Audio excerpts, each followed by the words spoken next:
మన ఆంధ్రప్రదేశ్లోని 13 మున్సిపల్ కార్పొరేషన్లలో వార్డులు డివిజన్ల సంఖ్య పెరుగుతున్నాయి ఫ్రెండ్స్. ఈ నిర్ణయం వల్ల ఏ మున్సిపల్ కార్పొరేషన్లో ఎన్ని వార్డులు పెరిగాయో చూద్దాం.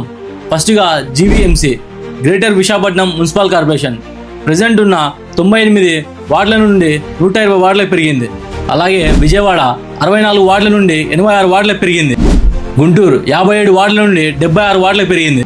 నెల్లూరు 54 నుండి 72 వార్డులు, కర్నూలు 52 నుండి 68 వార్డులు, తిరుపతి 50 నుండి 66 వార్డులు, మన కడప ముందు 50 వార్డులో ఉన్న మన కడప ఇప్పుడు 66 వార్డులుగా పెరిగింది.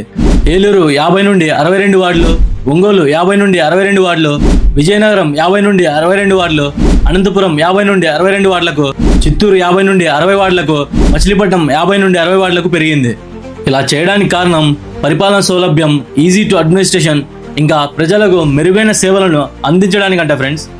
అయితే ఈ 13 మున్సిపల్ కార్పొరేషన్లో మీది ఏ మున్సిపల్ కార్పొరేషనో కామెంట్ చేయండి.